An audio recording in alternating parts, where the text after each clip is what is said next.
What is going on, you guys? My name is Rage, and we are back today with another S.W.O.R.D satellite continuation video from yesterday, now that everything has been reset. But we're going to be starting beyond floor 30 for the first time here. And as well, remember, my account being free to play, I only have so many high quality teams left, so likely we're only going to get a few floors in, but we'll see how we do with the roster. And yeah, for sure, these are some of the best value teams in terms of the legendary horsemen, some of the more meta characters. Let's see how we do today. Let's get right to it. Now, when I was first doing floor 31 here with my Sinister Superior 6, you can see it's a very big punch up because I still haven't had a chance to bring all of them to gear tier 16 or 17 and beyond. So really, it's my Green Goblin Classic and as well as my Doc Ock, I think, that are a little bit higher. But we want to start things off with Vulture on that right side with the offense down, and then follow that by that Green Goblin Classic with the ultimate there to inflict a boatload of debuffs, right? And this is where you're going to be getting a huge advantage over these characters and teams that are double our TCP, just because we have all these debuffs giving us the advantage. Now, for me, during the playthrough, I actually used the special on Squirrel Girl here, so that way she can't get a heal and obviously provide that support for her team. But you'll find that it's going to be a pretty annoying team. Thankfully, once we get Mysterio's blind here, it does make things a little bit easier because then they won't be attacking us as much. But for sure, a big pain point here is the Quicksilver. He hits like an absolute truck, especially looking at his 454k power. Really dangerous to deal with. So we land the Mysterio blind there, and this provides us a lot of protection. As you can see, they have many debuffs. We have a lot of buffs providing protection for our team, and as well as regen. Really big here. Now, take your time here, but obviously the bleeds are very important and the retaliation from Green Goblin, as you can see. I like this synergy of the Sinister 6 because they're well balanced, and I don't have the other Superior 6 characters built up yet. So it's great to see that this pseudo mixture with Sinister can still do really good work. And look at how much damage we're doing against these characters that are double, triple in power for us. So it's pretty meaningful, guys. Absolutely crazy to see the differential here, right? When you get the Shocker to use the ultimate, aim for that right side to clean up, because then that prevents their Cloak from using his ultimate to cast any debuffs on our side. And I was getting super excited here, focusing on Quicksilver, but you know how his passive kicks in, where he then triggers his abilities, summoning Scarlet Witch on their side as well. So definitely something to be mindful of, guys, but watch out for this because you can see how much damage he can do. He completely just wiped the floor with Kraven.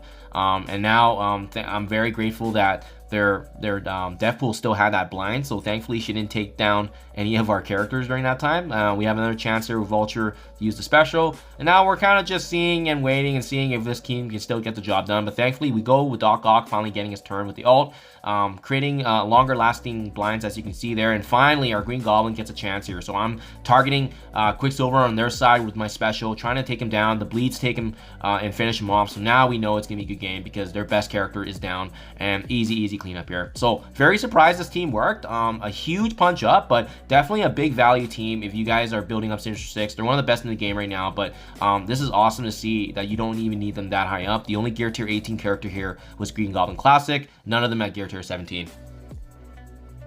Floor 32, I'm using this mixture here of the Eternals, Captain Sam, Emma Frost, and this synergy here also combines well the damage that we're going to be bringing with Kang. So you'll see right here, right? So the only character that's truly built up to gear tier 18 is actually Kang. My Emma Frost, I think, is at gear tier 15. Captain Sam is 16, and then both my Eternals are actually gear tier 16. So you don't actually need these characters high, but you can see what we did right there. We flipped all their buffs to debuffs.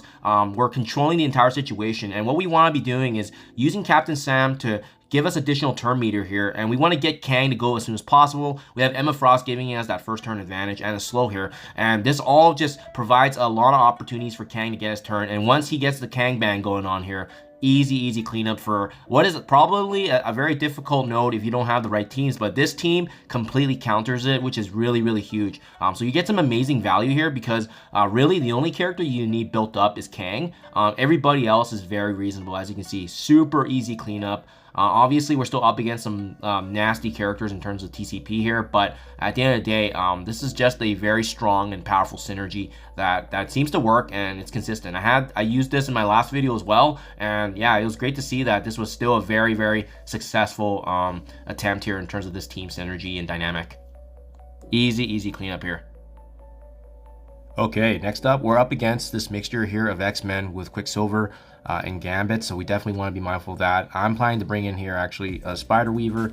Actually, let's move her position so that she's in the middle, and some sportive capabilities from Castro, as well as Nick Fury and Big Time Spider-Man. But with this synergy of this team, we're really using a lot of their counters, right? You know, Castro preventing Phoenix to come back.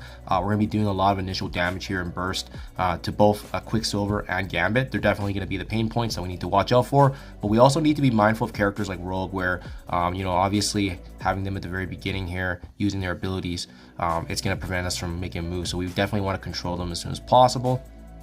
So this is a good opportunity here actually to activate some buffs on our team. And then what we are going to do is, because of the passive attacks, you know what, I am going to actually just stun Gambit. That way he's not doing his passives. It gives us a little bit of protection as well.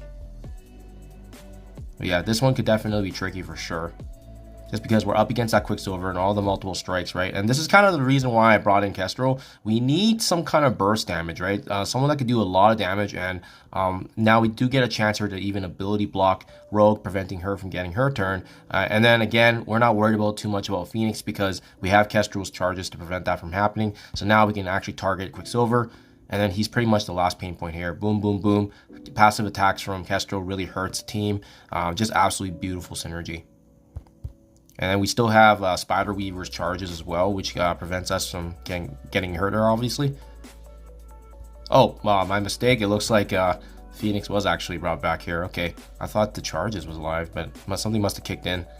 But that's okay. We're still doing pretty good here. And thankfully, you know, Phoenix has not been reworked yet, so we can still, you know, get the job done here. Got some passive attacks. Their Rogue is almost down. Yeah, so you can see how much damage they do. My goodness. So good thing we cleared the board here, though. We have the passive pings from Kestrel. That's hopefully going to finish off Rogue. Nope, very close. And then it's just going to be Phoenix here to leave here. And just Phoenix and Colossus. Easy cleanup. But we obviously just got to get through her damage here. So she can still hit quite hard. But thankfully, again, we don't see those X-Men reworks yet. So we just got lucky in the sense that this team worked exceptionally well. And we thought about the counters strategically here. So now have an opportunity to do so here. Let's go ahead. And you know what? We are going to go ahead and just target with the special there. And wow, you can just see how close this is. Thankfully, got the stun. Boom. Man, we're calling it close here with this team. Getting our abilities back. Good thing, and this is why this team is so nice, because they do have really good synergy and survivability, even with the lack of healing.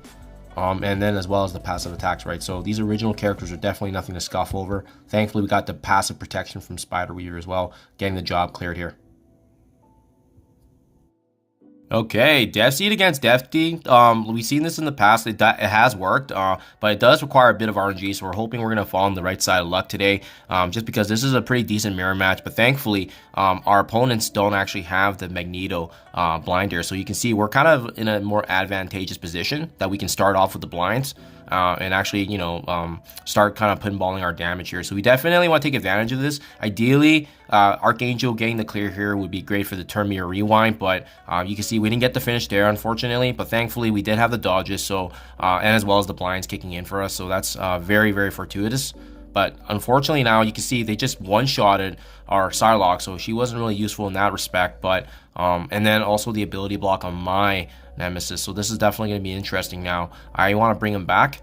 So using the special here, we're going to go ahead. We need to get some kills, so that way we are actually utilizing the turn meter rewind, right? But thankfully, we did have that blind still on them. So a lot of damage protection and mitigation because of the fact that we had those initial Magneto blinds, and making it very beneficial. So I do see that the vulnerability is there. We're going to use Nemesis and target just because he's still unfortunately ability blocked, but what we're hoping for is some more kills, so that way it can give us the turn meter that we need to get going here for damage. As you can see, they're synergizing extremely well, but not so great for us.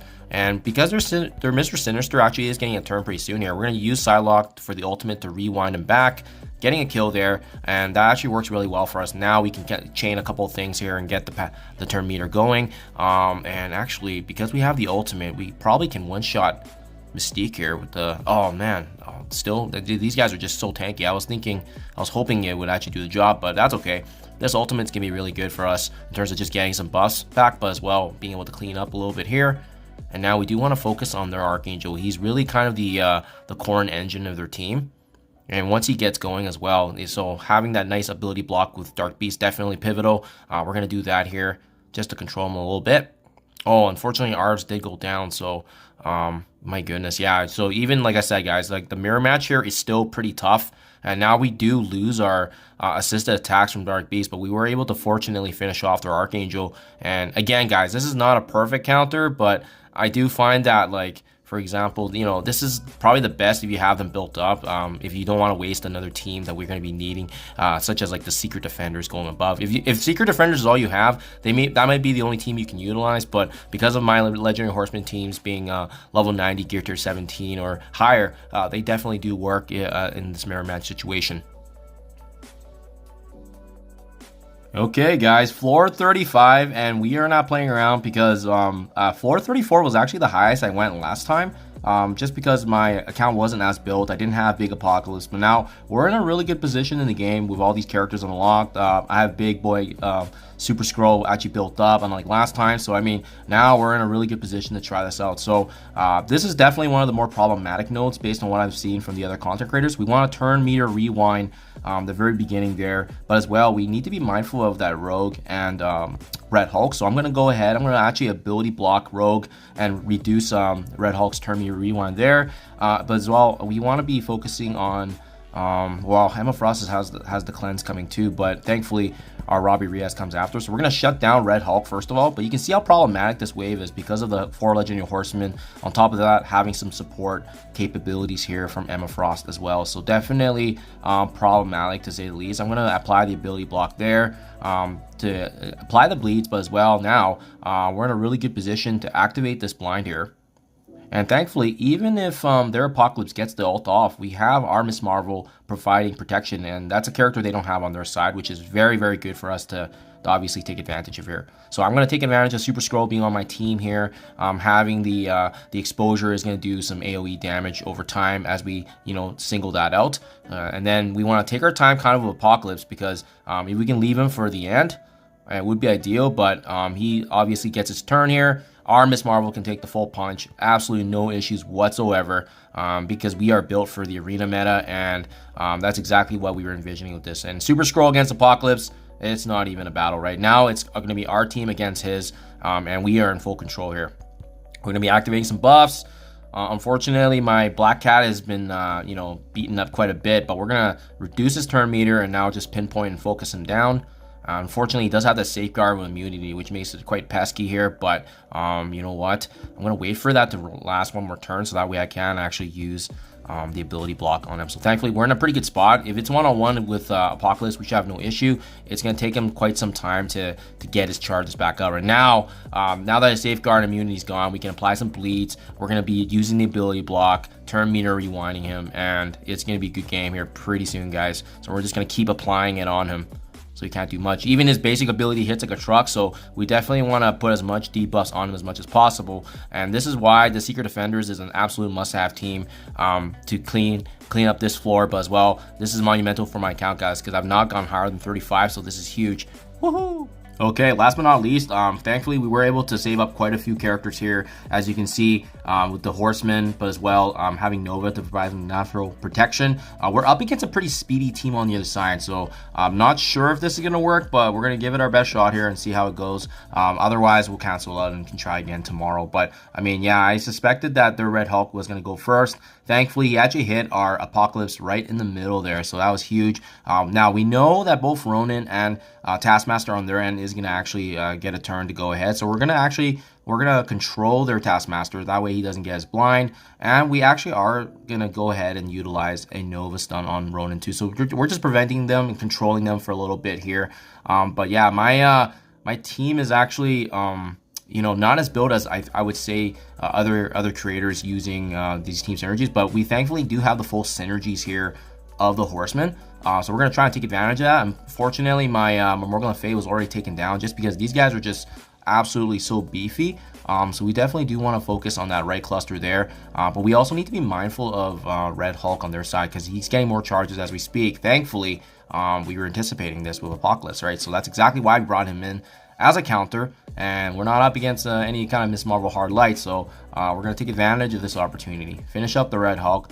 Boom, boom, boom. And even with an undersized team, with the exception of my my Apocalypse, I mean, we're doing very, very well. And now we're just going to clean things up here. So I think probably finishing off Abomination with the stun there. Just taking down any kind of damage dealers, right? And we didn't even get a chance to use our Nova ultimate as well. So we'll see if we can do that, but thankfully we are able to actually get a heal here going with the Apocalypse special. Absolutely love it. Boom. And this is why I love Nova as a plug-and-play character. My goodness, like, he's speedy, he has great crowd controlling aspects, and was able to synergize very seamlessly with this Horseman team. So yeah, very smooth run, guys. I definitely was not expecting to get 6 floors done today, but this is kind of how the math landed out with the teams. And I tried to use as best as I could the teams that are relevant. And again, I think that big one was that one I showed earlier with the Secret Defenders and my Skrull, because that's just such a hard floor. I think you can do it with Secret Defenders, but for me, I am lucky that I have Super Skrull on my team, so I can utilize him to push higher. So there you guys have it. I am heading into floor 37, but I'm out of teams right now because I don't believe I have anything in my arsenal that can tackle these last 3. So it's definitely going to be a dogfight, but I'll keep you guys up to date. Hopefully this helps you guys if you're referencing, especially initially using that Sinister Superior 6 team. I was very surprised that actually worked, but yeah, I'm happy it did. Let me know what you guys think in the comments below. Hopefully you guys are climbing higher if you're also in the end game like myself. And again, my account is free to play, so it's great to see how much value we're still getting from these Horseman teams. Thank you for your time as always, and I'll catch you guys in the next one.